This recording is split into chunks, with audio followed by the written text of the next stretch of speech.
Selamat datang, para penjelajah waktu dan pecinta misteri. Sebelum kita membuka tabir cerita dari masa lalu yang penuh teka-teki ini, tekanlah tombol like dan subscribe sebagai tanda bahwa kalian siap menyusuri lorong-lorong sejarah kuno dan mitologi yang terlupakan. Bersiaplah, karena perjalanan kita akan segera dimulai.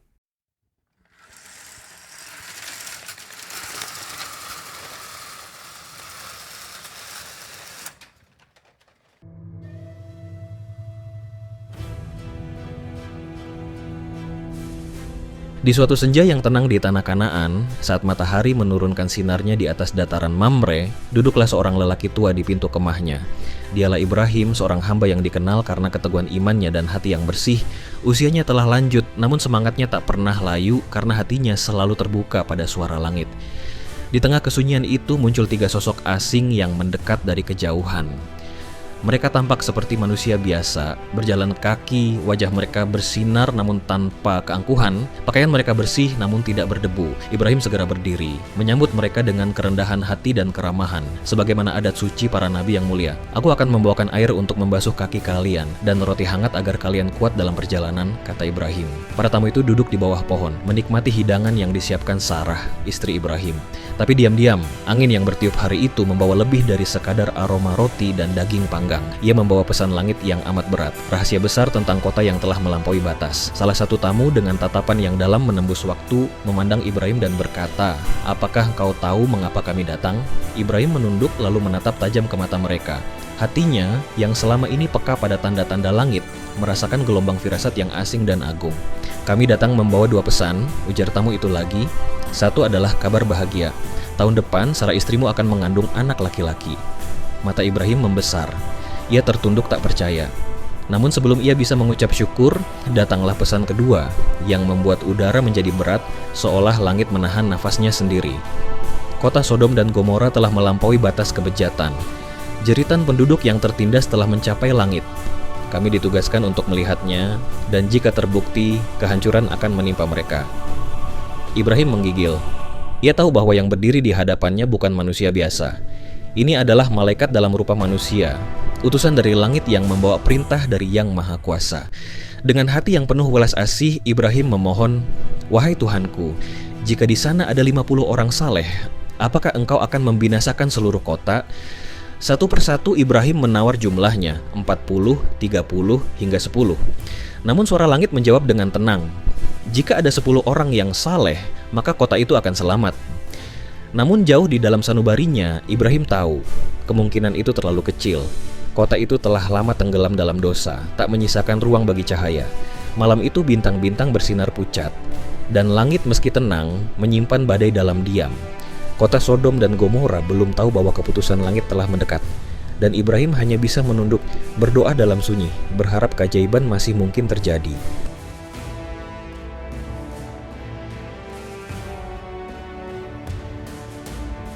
Senja telah turun di lembah yang dikelilingi oleh bukit-bukit yang tandus. Kota Sodom, yang dulu pernah subur dan makmur, kini tertutup oleh kabut kelam. Cahaya matahari enggan menyentuh atap-atapnya, dan angin yang berhembus membawa aroma dosa yang menyesakkan. Di balik gerbang kota itulah tinggal seorang nabi yang terus berjuang sendirian, Nabi Lut. Ia adalah keponakan Ibrahim, seorang lelaki yang lurus dalam ajaran, namun hidup di tengah masyarakat yang telah melupakan nurani. Saban hari, Lut berdiri di tengah-tengah pasar, menyeru manusia untuk kembali pada jalan yang benar. Tapi suara kebenaran itu terkubur oleh gelak tawa dan ejekan orang-orang yang hatinya telah membatu. Malam itu, ketika langit telah berubah menjadi kelam, dua sosok asing muncul di pintu gerbang kota. Mereka tampak seperti lelaki muda yang tampan. Wajah mereka bersih, langkah mereka tenang, dan mata mereka bersinar dengan cahaya yang tak bisa dijelaskan. Tapi sejatinya, mereka bukan manusia biasa. Nabi Lut segera mengenali bahwa mereka bukan pengembara biasa. Ia bergegas menghampiri mereka dengan kekhawatiran. "Wahai tamu-tamuku, malam telah turun. Mari singgah ke rumahku. Jangan bermalam di alun-alun kota ini." Para malaikat itu mengangguk dan mengikuti Lut masuk ke rumahnya yang sederhana. Namun mereka tahu waktu mereka di kota itu hanya sebentar. Tugas mereka adalah melihat, menyaksikan, dan kemudian melaksanakan. Tak lama setelah mereka masuk, terdengarlah suara gaduh dari luar rumah. Orang-orang kota yang melihat dua lelaki asing masuk ke rumah Lut berkumpul di depan pintu. Mereka berteriak, memaksa agar tamu-tamu itu dikeluarkan. Kejahatan dan kebejatan telah mencapai puncaknya. tidak ada lagi batas moral. Mereka bahkan tak segan mencemari tamu yang datang dalam damai. "Wahai Lut, keluarkan mereka, biarkan kami mengenal mereka," teriak mereka dengan suara yang keras, mata penuh nafsu dan hati yang gelap. Nabi Lut berdiri di depan pintu rumahnya, tubuhnya menggigil bukan karena takut, tapi karena sedih dan marah. "Wahai kaumku, tidakkah kalian merasa malu? Ini tamu-tamuku, jangan nodai kehormatanku." Namun suara Nabi Lut tenggelam dalam amarah massa. Mereka semakin beringas, mulai merangsek maju, berniat mendobrak pintu. Lalu saat itu juga, terjadilah sesuatu yang di luar batas logika manusia. Dua malaikat itu membuka pintu. Wajah mereka berubah, dari manusia biasa menjadi sosok cahaya yang menyilaukan. Dalam sekejap mata, mereka mengangkat tangan dan seluruh orang yang berdiri di depan rumah itu tiba-tiba menjadi buta. Mereka berteriak, meraba-raba dalam kebingungan, lalu melarikan diri ke jalanan gelap. Malaikat itu kemudian menatap Lut dengan serius. "Wahai Lut, jangan takut. Kami adalah utusan dari langit. Waktumu di kota ini telah habis. Ambillah keluargamu dan pergilah malam ini juga, karena esok kota ini akan dihancurkan oleh kemurkaan langit." Wajah Lut menjadi pucat. Ia tahu saat itu akan datang, namun tetap saja hatinya berat. Ia pernah berharap kota ini akan berubah. Ia pernah percaya bahwa manusia bisa diselamatkan. Tapi malam itu adalah batas terakhir. Malaikat itu berpesan, "Jangan menoleh ke belakang dan jangan bawa siapapun yang tak percaya. Siapapun yang melanggar akan binasa bersama kota ini." Dan malam pun menjadi saksi atas langkah-langkah tergesa di lorong-lorong sempit. Lut bersama dua putrinya dan sebagian dari keluarganya meninggalkan kota, menuju bukit tinggi, meninggalkan sejarah yang sebentar lagi akan berubah menjadi abu.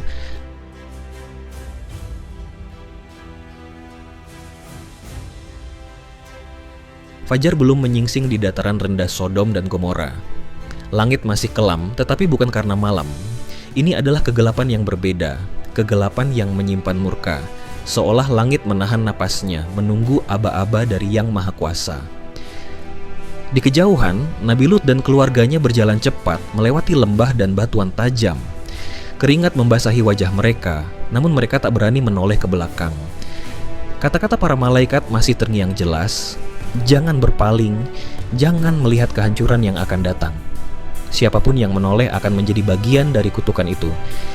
Namun di antara mereka, ada seseorang yang hatinya masih terpaut pada masa lalu. Istri Lut, wanita yang selama ini berdiri di antara dua dunia, antara iman dan keterikatan pada kota yang telah menjerumuskannya. Ketika suara bumi mulai bergemuruh dan kilat menyambar langit tanpa awan, hatinya goyah. Ia menoleh ke belakang sekilas saja untuk melihat kampung halaman yang ia cintai. Dan pada saat itu, waktu berhenti untuknya. Tubuhnya kaku, matanya membelalak, dan dalam sekejap ia menjadi tiang garam, beku di tengah jalan sebagai peringatan bagi siapapun yang tak taat pada perintah langit. Lalu bencana itu pun turun. Dari langit yang tampak tenang, tiba-tiba meledak hujan api dan batuan panas. Api dari langit seolah berasal dari dimensi yang lebih tinggi, jatuh bagaikan anak panah yang menyasar setiap rumah, setiap lorong, dan setiap nafas terakhir di kota itu. Suara gemuruhnya terdengar hingga jauh ke utara dan selatan. Tanah bergetar, bangunan runtuh, dan udara berubah menjadi lautan api. Sungai-sungai mendidih, tanah terbelah, langit menangis dengan api, bukan air. Sodom dan Gomora tidak sekadar hancur, kota itu lenyap dari peta dunia.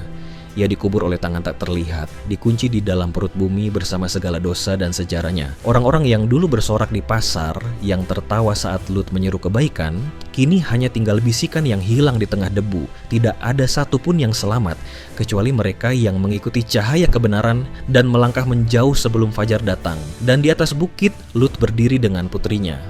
Ia menatap ke cakrawala yang kini kosong, hatinya penuh pilu dan diam. Ia tidak bersorak karena kemenangan. Ia tidak berteriak karena selamat. Ia hanya menangis, bukan karena kehilangan kota itu, tapi karena manusia telah memilih jalannya sendiri, meski telah diberi peringatan demi peringatan. Angin pagi mulai berhembus, namun aroma kota itu telah berubah. Tak ada lagi wangi kurma, gandum, atau bunga taman. Yang tersisa hanyalah bau belerang dan keheningan yang abadi. Sodom dan Gomora kini menjadi legenda. Tapi bagi mereka yang mengerti, kisah ini bukan sekadar dongeng, ini adalah peringatan bahwa ketika cahaya ditolak dan kejahatan dijadikan kebanggaan, maka langit pun takkan diam selamanya.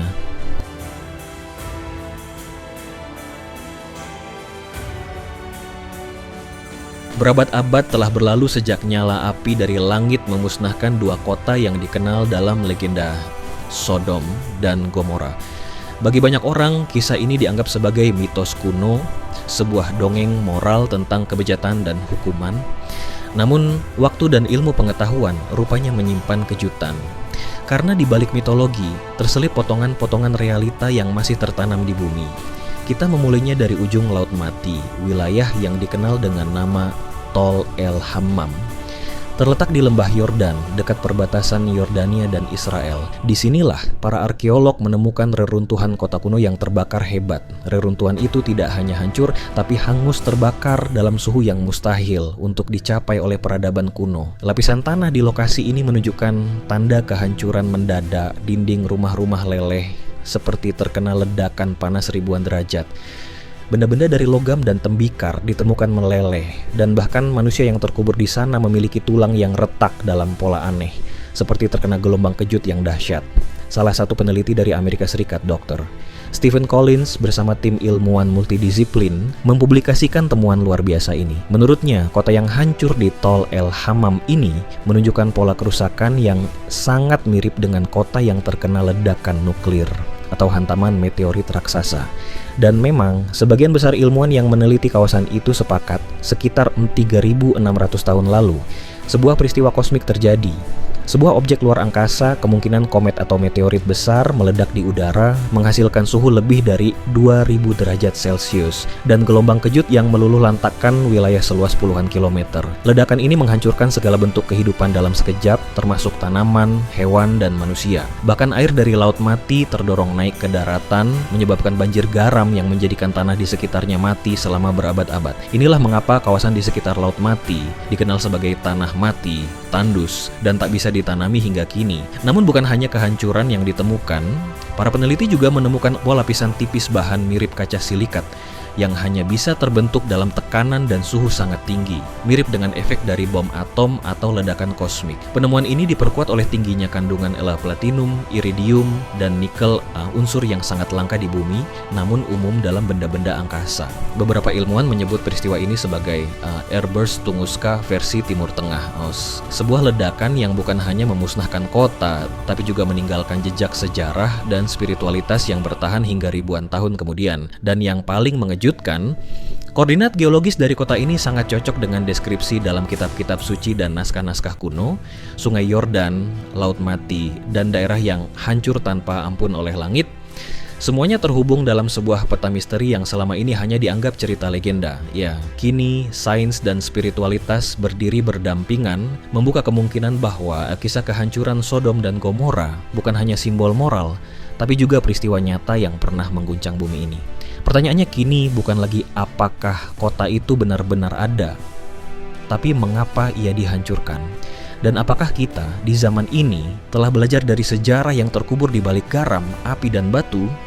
Terima kasih telah menyimak cerita ini hingga akhir. Mohon maaf jika ada kesalahan dalam penyampaian, baik dari segi bahasa maupun penyimpulan, karena saya juga hanya manusia biasa yang tidak luput dari khilaf dan salah.